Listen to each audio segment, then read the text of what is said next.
Vous arrivez tout juste sur TV Vendée, eh bien, bienvenue, vous êtes au bon endroit pour faire le point sur l'actu 100% Vendée, justement, de ce jeudi 27 février, avant-dernier jour du mois. Demain, février se termine et ce week-end, hop, on entame le mois de mars. Nous avons donc 26 minutes pour faire le point sur l'actu, notamment, et dans cette actu aujourd'hui, je vous propose de reparler de Xynthia. La cérémonie de commémoration à la mémoire des victimes de Xynthia est prévue dimanche. 2010-2025, cela fait 15 ans déjà que la tempête a dévasté une bonne partie du sud du département et plus largement du littoral vendéen. Alors que reste-t-il aujourd'hui de la culture du risque en matière de submersion marine? C'est la question que nous avons posée au maire de l'Aiguillon-la-Presqu'île, Laurent Huget. Sa réponse, c'est dans quelques minutes. Apprendre par l'exemple, par l'expérience, c'est ce que propose Émilie avec ses poulaillers pédagogiques. Les poulaillers qu'elle prête aux écoles qui le souhaitent pour comprendre le cycle de l'œuf et de la poule. Émilie nous expliquera comment elle va s'installer justement dans les écoles pour suivre cette évolution du cycle de l'œuf. Et puis je vous propose aussi la découverte de cette expérimentation qui est en cours. Un panel d'habitants vendéens teste pendant 1 an le lombricompostage, et ce pour compléter, vous savez, le recyclage des biodéchets dans le traditionnel composteur. Alors comment se passe la colloque avec les vers de terre? C'est ce que nous verrons à la fin du journal. Sur tvvendée.fr, je ne peux que vous encourager d'aller retrouver l'entretien du jour donc, que nous avons eu ce matin avec Jean-Charles Truss, le directeur régional d'Harmonie Mutuelle. Nous sommes revenus sur cette 6e étude sur la santé des artisans des Pays de la Loire et notamment vendéens. Plus de la moitié des artisans travaillent plus de 50 heures par mois. Un quart ne prend que 2 semaines de congé par an. Quelles sont les répercussions? Eh bien, l'entretien est à retrouver sur la chaîne YouTube ou sur tvvendée.fr. Quelques informations pratiques également autour de ce jeudi 27 février. La météo, tout d'abord, eh bien, c'est plutôt pas mal. Ce matin, nous allons retrouver le soleil, donc de quoi nous mettre de bonne humeur. Alors, dans un premier temps, derrière des nuages, certes, derrière même des bancs de brouillard, si vous êtes à l'est de la Vendée, mais le soleil est bien là et cet après-midi, il sera même plus généreux, il va se généraliser. Toute la Vendée devrait avoir droit à de belles éclaircies. Du côté des températures pour cet après-midi, nous serons entre 9 et 12 degrés. Pour les horaires de marée, nous avons les 4 rendez-vous du jour qui s'affichent à l'écran. Nous allons nous intéresser à la pleine mer. C'est à l'heure du goûter cet après-midi, 16h36. On ne parle pas encore de baignade, évidemment. Mais notez que le coefficient 92 est quand même plutôt agréable et que la mer va monter relativement haut. Les grandes marées, elles, sont prévues ce week-end. Pour les marchés, 3 rendez-vous marchés. Aujourd'hui que nous mettons en avant Nieul-le-Dolan par exemple, si vous êtes du côté de cette commune rétro-littorale, c'est jusqu'à 12h30 dans le centre-bourg. Saint-Michel-en-Lerme, ça c'est plutôt dans le sud Vendée. Place du marché jusqu'à 13h. Enfin, à l'opposé, traversons la Vendée, partons du côté de Pouzauges. Sous les Halles, vous avez rendez-vous avec les commerçants jusqu'à 12h30. Des travaux à vous signaler à partir de lundi et ils vous concernent particulièrement si vous habitez Bretignolles ou Givran ou que vous empruntez la D38 régulièrement. C'est donc l'axe qui relie les 2 communes, Bretignolles à Givran. Le petit pont sur le Jaunet va être rénové à partir de lundi. La circulation va être donc dans un premier temps complètement coupée pendant 15 jours et une déviation va être mise en place par Quex et la chaise Giraud anticipée. Ça va rajouter quelques temps de route. Et ensuite, ce sera une circulation alternée pendant 1 mois. C'est la Saint-Grégoire aujourd'hui. Bonne fête à vous les garçons si vous portez ce prénom. Bonne fête également aux Honorines, aux Léandre ou encore aux Linettes. 2 dictons pour le prix d'un aujourd'hui. Gelée du jour, Sainte-Honorine rend la vallée toute chagrine. Et à la Sainte-Honorine, toujours elle, bourgeonne l'aubépine. Le soleil est avec nous en Vendée jusqu'à 18h48 aujourd'hui. Nous gagnons 3 minutes de soleil et nous terminerons ces infos pratiques sur une petite anecdote. Notez que nous sommes aujourd'hui jour d'anniversaire de Thomas Pesquet, mais pas seulement, de Pikachu aussi. L'un a 47 ans, l'autre 29 ans. Je vous laisse choisir. On passe au journal.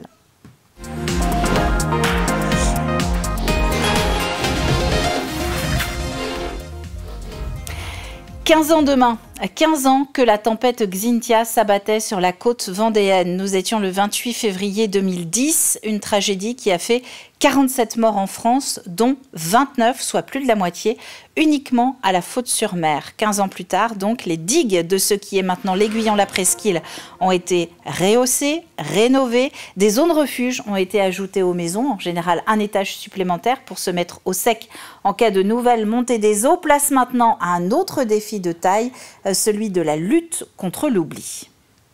La résilience, c'est quoi? C'est l'acculturation de la population aux enjeux qui concernent le territoire, c'est-à-dire savoir faire en sorte que dès le plus jeune âge, on sache sur quel territoire on vit. Donc dans nos écoles, à travers le passeport du civisme, il y a des tas d'informations tenues par la mairie, mais aussi par les enseignants ou par le Conseil des sages, qui a créé son réseau de voisinage, mais qui aussi cultive la culture du risque. C'est nos tout petits qui savent exactement ce à quoi notre territoire est exposé. C'est aussi des témoins, des repères de crues. Donc vous voyez, il faut que chacun sache et comprennent sur quel territoire il vit et quels sont les risques auxquels nous sommes exposés. Xynthia, c'est 2010. Nous sommes 15 ans après.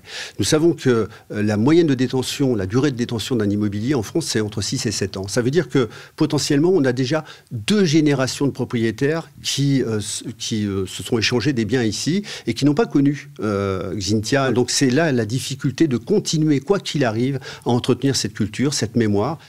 Un nouveau PPR, plan de prévention des risques, est prévu en 2027, justement, à l'Aiguillon-la-Presqu'île. La commune envisage notamment de délocaliser petit à petit tous les équipements collectifs dans des zones moins exposées aux inondations.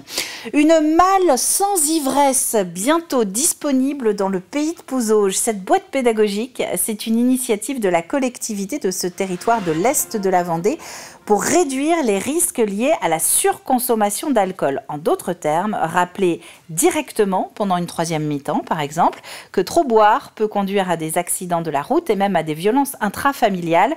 Un kit pédagogique présenté dans quelques semaines aux associations pouzaugaises que Simon Philippot a pu découvrir en avant-première.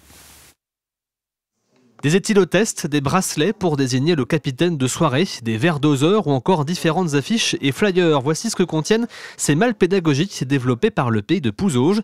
Elles seront distribuées aux associations ayant des événements sur le territoire. Objectif, sensibiliser à la consommation excessive d'alcool. On sait que lors des événements, il y a tout un côté festif, convivial, où il y a de la consommation d'alcool. Donc, on n'a pas du tout, c'est pas du tout dans l'idée d'interdire, mais c'est de consommer modérément de l'alcool. Et surtout, quand on consomme de l'alcool, on ne prend pas son véhicule pour pas engager sa responsabilité et puis engager aussi le risque que ça occasionne sur les routes. Ces kits pédagogiques ont pu voir le jour grâce à l'aide financière de l'État dans le cadre du plan départemental de sécurité routière. La préfecture espère voir cette initiative se développer afin de toucher un public le plus large possible. Le sujet, c'est au final toucher tout public, quel que soit l'âge. Évidemment, on a un sujet, je le disais en conférence de presse, avec, dans le cadre du sport aussi, des associations sportives. La troisième mi-temps, parfois, est aussi très, très tournée vers une consommation excessive d'alcool parce qu'on pense qu'on est fort, jeune et en grande forme. Et au final, la troisième mi-temps peut aussi dégénérer et avoir des conséquences très graves.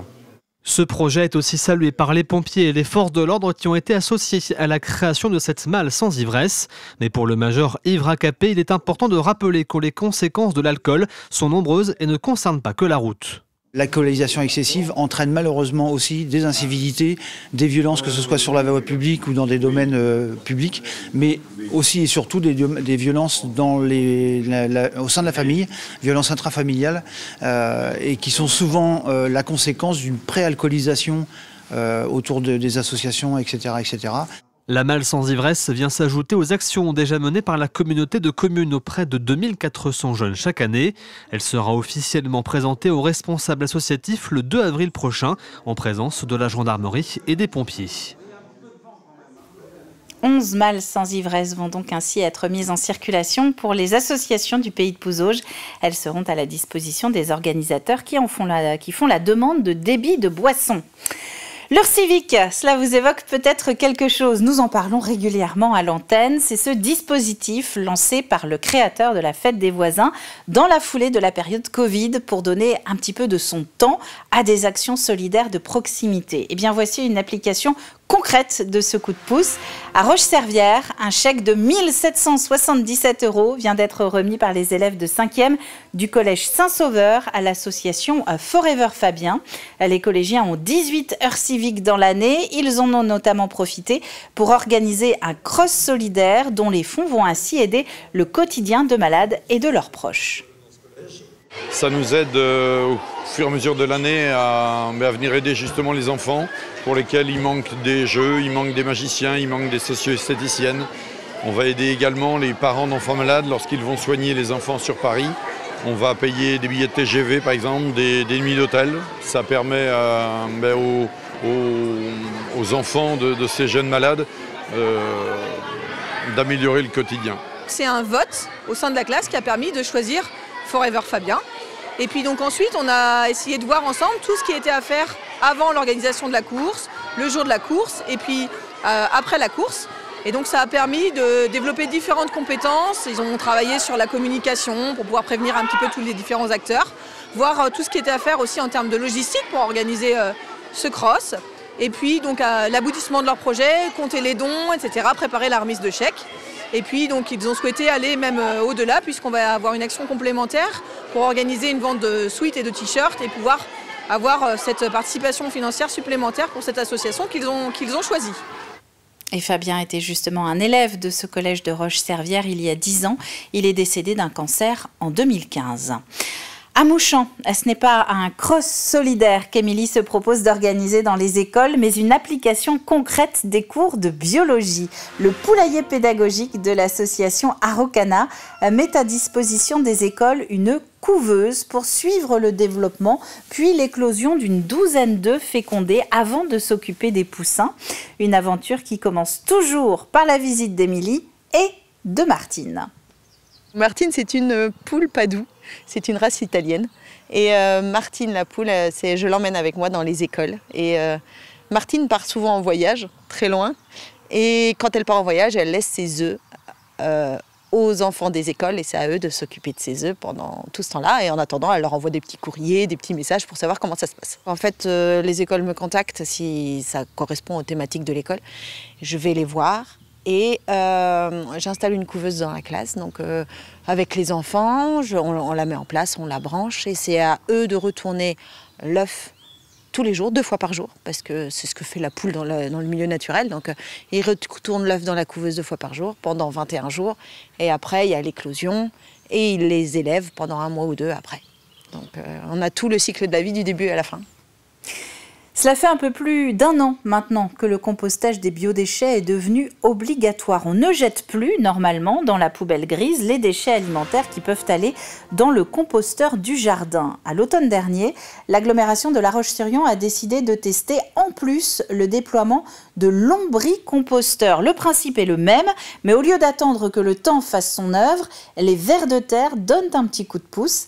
Un panel d'habitants de l'agglomération lyonnaise participe à cette expérimentation d'1 an. Grégoire de Châtillon. Voilà, il y a juste ça. La salade est prête.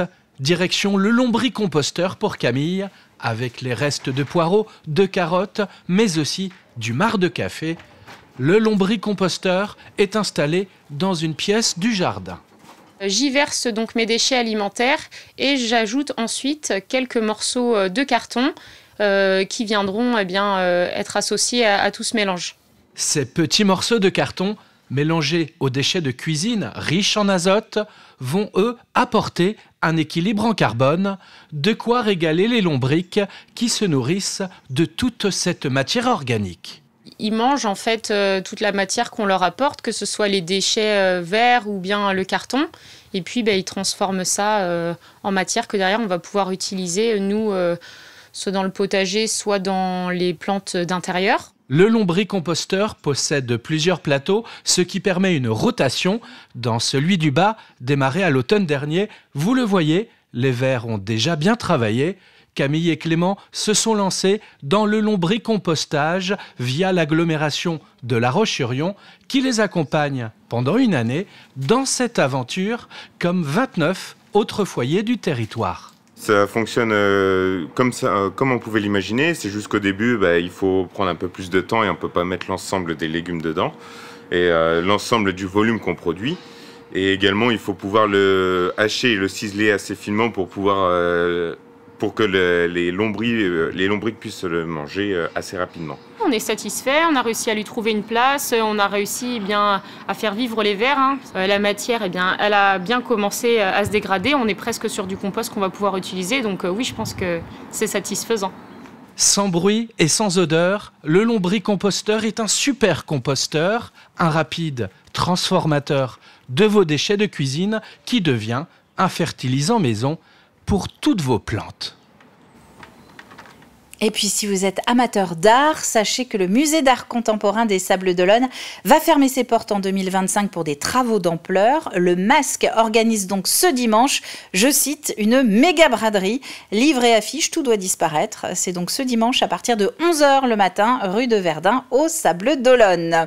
La météo, justement, des prochaines heures, non pas de ce week-end encore, ça on en parlera demain, eh bien c'est mieux qu'hier et a priori moins bien que demain, justement, avec quelques brouillards ce matin pour démarrer la journée, notamment dans l'est du territoire.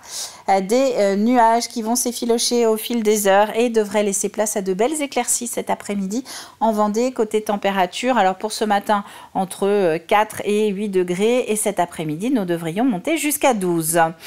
Il est temps de passer à la suite de cette matinale et notamment de commencer en retournant à Paris dans les allées du Salon de l'Agriculture.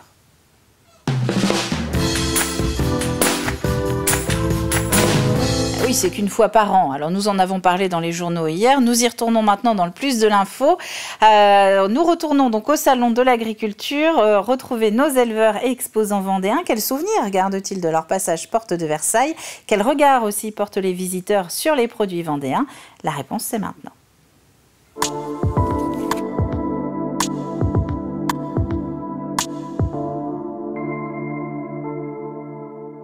Mon mari était agriculteur, donc on connaît un peu le domaine quand même. Dans le Charolais. Mais voilà, donc on découvre. C'est un peu par hasard parce qu'on est sur Paris. C'est un peu l'occasion qui fait le larron parce que c'était pas prévu qu'on vienne. Bon, c'est sympa. Moi, j'étais jamais venu. On a une très belle participation, une cinquantaine d'animaux. On a un très beau stand qui met en valeur la Vendée et notre race mouton vendéen. On fait des jaloux un petit peu sur le hall 1 parce qu'on a un très beau stand. Et le mouton vendéen fait partie des animaux à présenter au salon agricole. C'est vrai que le mouton, c'est une petite race par rapport à du bovin, on est des petits animaux et il faut on n'a pas le droit à l'erreur. Pour qu'on parle de nous, il faut qu'on soit aussi, on n'est pas important par le volume, mais on est important par le nombre et la qualité.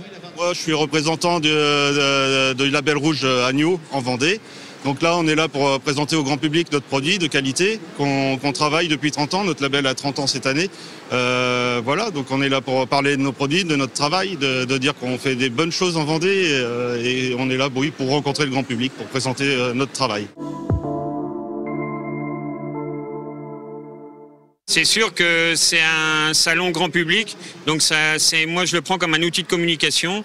Alors aujourd'hui dans l'actualité, c'est sûr que le renouvellement des générations est un gros fléau, puisque aujourd'hui nos produits prennent de la valeur de jour en jour, les charges aussi. On a des capitaux qui sont de plus en plus importants, conséquents à reprendre, sachant qu'en viande bovine, le retour sur investissement est très long. Donc c'est pas toujours facile pour des jeunes de s'installer. Effectivement, le sujet du renouvellement des générations est un sujet omniprésent. Aujourd'hui, on sait que le départ du nombre d'agriculteurs est 3 fois supérieur à celui du potentiel des installations. Donc on a véritablement devant nous un véritable enjeu de société pour remettre des actifs au sein de nos exploitations.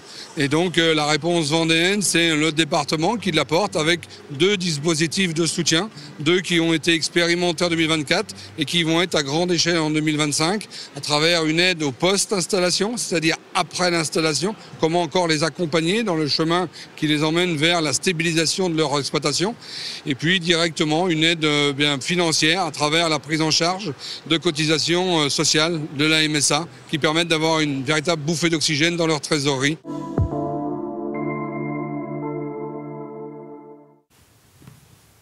Et vous pouvez retrouver l'ensemble des reportages de Louise Viager qu'elle a tourné justement à l'occasion de la Journée de la Vendée au cœur du Salon de l'Agriculture sur notre chaîne YouTube et sur tvvendée.fr. Comme chaque jeudi, il est temps maintenant de donner notre petit coup de pouce aux assos.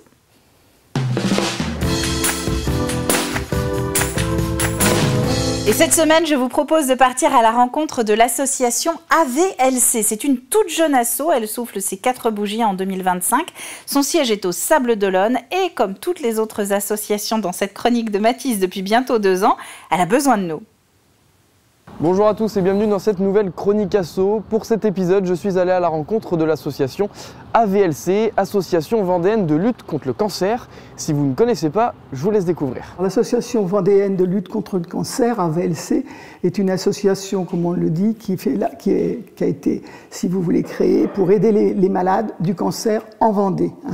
Donc c'est une association qui a été créée en avril 2021, donc qui est relativement récente. Nous étions 10 bénévoles à créer cette association. Alors, le but de notre association est de lever des fonds pour aider donc, les malades du cancer. Et ces fonds, après, sont reversés pour la recherche, principalement pour l'Institut Curie à Paris. Nous sommes tout à fait indépendants, Nous sommes vendéens indépendants et nous le resterons. Et cette jeune association de 2021 organise pour ses bénéficiaires des activités sportives.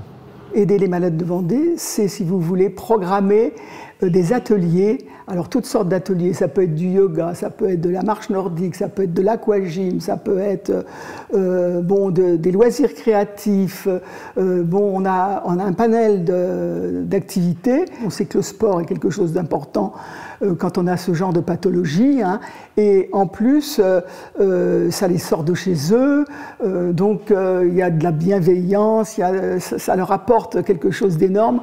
Quand vous les voyez rentrer avec une tête un peu triste, puis à la fin de la séance avec des grands sourires, écoutez, c'est pour nous, c'est quand même, on peut dire, qu'on a réussi notre mission, en fait. AVLC est présent dans 4 villes du département, les Sables d'Olonne, Saint-Gilles-Croix-de-Vie, Fontenay-le-Comte et Montaigu. Mais maintenant, l'association veut se développer et être présente sur toute la Vendée, comme à La Roche-sur-Yon ou aux Herbiers, par exemple. On a besoin de bénévoles parce que, comme je vous expliquais tout à l'heure, donc pour ces manifestations, mais c'est surtout pour accompagner les malades, les accueillir à nos ateliers. Mais nous recherchons principalement aujourd'hui sur Montaigu, sur les Herbiers, où on voudrait créer des pôles, sur Luçon et La Roche-sur-Yon, parce qu'on aimerait, vraiment comme je vous le disais tout à l'heure, couvrir tout le territoire vendéen. Et après, on n'a pas de bénévoles aujourd'hui sur ces secteurs-là. Alors si vous êtes intéressé, vous voulez devenir bénévole pour l'association AVLC, je vous mets le lien de leur site internet juste en bas de votre écran. La chronique asso est maintenant terminée et moi je vous dis à la semaine prochaine. Et sachez que le mois de mars sera justement le moment d'acheter une jonquille contre le cancer, d'où le petit pins de jonquille sur notre interlocutrice. C'est une opération nationale menée tous les ans qui permet de récolter des dons et la VLC sera notamment présente le 14 mars à Montaigu, Chaland ou encore Saint-Gilles-Croix-de-Vie pour vous les proposer. Toutes les informations, c'est sur la page Facebook de l'association. Quelques images aussi d'Anaïs Escalona en botte, en plein champ. Qu'est-ce qu'elle est partie faire, Anaïs? Eh bien, c'est un nouvel épisode de Vivez la Vendée que vous pouvez retrouver sur la chaîne YouTube de TV Vendée. Elle est en compagnie d'un technicien de la Chambre d'agriculture pour comprendre le rôle des haies et l'importance aussi de renouveler les plantations d'arbres. Le technicien explique notamment bien que c'est comme les tomates, vous entendrez, les arbres, il ne faut pas attendre qu'ils soient pourris pour pouvoir les utiliser, mais derrière, il faut apprendre à les renouveler régulièrement. C'est donc sur notre chaîne YouTube, nouvel épisode de Vivez la Vendée. Et sur le temps qu'il nous reste, eh bien, on va prendre le temps justement de s'intéresser au jeu. C'est la toute dernière ligne droite. Vous avez jusqu'à demain midi pour m'envoyer votre réponse sur tvvendée.fr, rubrique jeu cette fois-ci, pour me dire qui est ce personnage que s'attache à faire revivre le sculpteur Yvan Mercier. Yvan, on le voit juste à côté, le voici de profil. Mais sur qui est-il en train de travailler? Parmi les travaux de cet homme représenté en statue, le foyer de l'Opéra Garnier ou encore une partie des décors du château de Chantilly. À la clé, c'est le Nature Zoo de Mervan qui est notre partenaire cette semaine et qui propose à l'un d'entre vous de repartir après tirage au sort parmi vos bonnes réponses avec un pack famille, c'est-à-dire 2 entrées adultes et 2 entrées enfants pour partir à la découverte de ce Nature Zoo. C'est très sympa d'ailleurs, dans le sud-est de la Vendée. Il me reste quelques minutes pour vous glisser, quelques instants pour vous parler du Vendée Globe. Manuel Cousin était annoncé dans les prochaines heures initialement pour son arrivée sur la ligne d'arrivée du Vendée Globe. Eh bien, il n'y a pas de vent, il avance très lentement, donc maintenant cette arrivée est repoussée à demain vendredi en fin de journée. Manuel Cousin, c'est le prochain skipper à franchir la ligne d'arrivée du Vendée Globe. Ensuite, ce sera Fabrice Amédéo et il nous restera Denis Van Winberg, pas très loin derrière, en milieu de semaine prochaine. C'est la fin de cette matinale. Merci à vous d'avoir été au rendez-vous. Demain, c'est la DER de la semaine, donc rendez-vous dès 7h en direct. D'ici là, très bonne journée à vous tous et à demain!